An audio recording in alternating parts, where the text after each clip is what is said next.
Hello, my dear friends of class 11. I hope you are fit and well at home. आज हम paragraph number 9 पढ़ने जा रहे हैं, लेकिन पैराग्राफ नंबर 9 पढ़ने से पहले हम यह देख लें कि पिछले पैराग्राफ में हमने क्या पढ़ा था।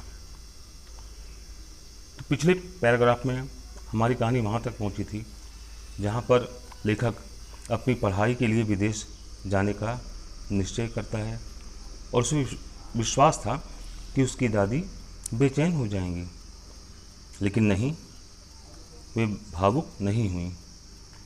वे लेखक को रेलवे स्टेशन तक छोड़ने आए, लेकिन वहाँ स्टेशन पर उन्होंने न तो लेखक से कुछ बात की और न ही कोई भावना दिखाई।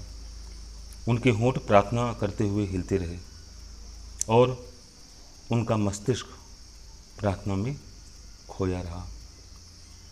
उनकी उंगलियां अपनी माला फेरने में व्यस्त थीं। ऐसा लेखक ने कहा है, क्योंकि पूरी कहानी जो है ये लेखक की ज़ुबानी है। लेखक ने आगे बताया कि मेरी दादी ने चुपचाप मेरा माथा चूमा और जब मैं वहाँ से चला तो मैंने अपनी दादी की उस चुंबन रूपी गीली छाप को अपने शारीरिक संपर्क की अंतिम बेशकीमती निशानी समझकर उसे अपने मन में रख लिया संभाल कर। अब आगे number 9। But that was not so. लेकिन ऐसी बात नहीं थी, ऐसा कुछ नहीं हुआ। After 5 years I came back home. और 5 वर्ष के बाद मैं घर वापस आया and was met by her at the station. और स्टेशन पर उनसे मुलाकात हुई। She did not look a day older. और वह एक दिन भी अधिक बूढ़ी नहीं लगती थी। उनको देखकर ऐसा नहीं लगता था कि वो एक दिन की बूढ़ी हुई हों। She still had no time for words.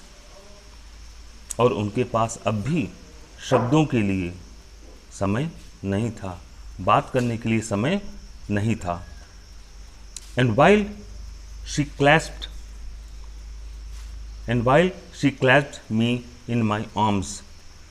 और जब उन्होंने मुझे अपनी बाहों में भरा तो I could hear her reciting her prayers. तो मैं उन्हें प्रार्थना गाते हुए सुन पा रहा था। Even on the first day of my arrival. यहाँ तक कि मेरे आगमन के प्रथम दिन भी her happiest moments were with her sparrows. और उनका सबसे अधिक खुशी का पल, सबसे अधिक खुशी का समय चिड़ियों के साथ बीता। whom she fed longer and with frivolous rebukes।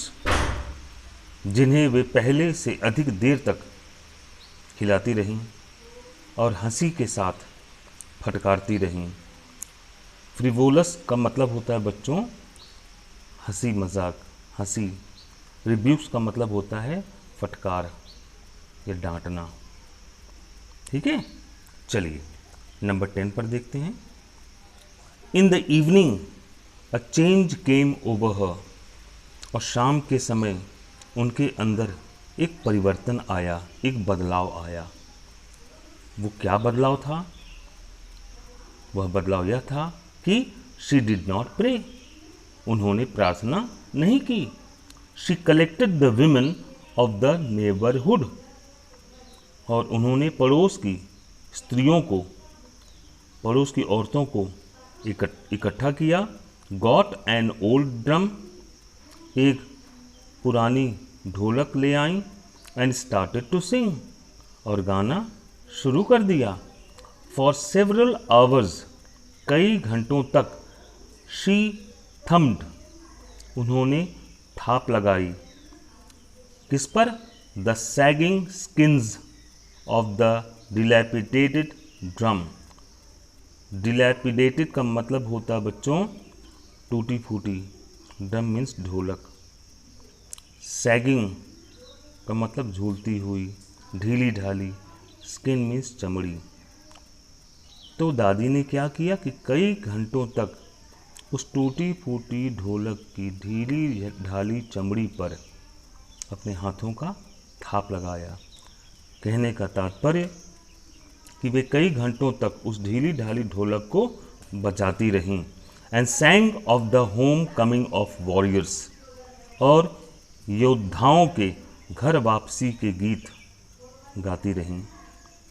We had to persuade her to stop, और हमें उन्हें ऐसा करने से रोकने के लिए मनाना पड़ा, राज़ी करना पड़ा।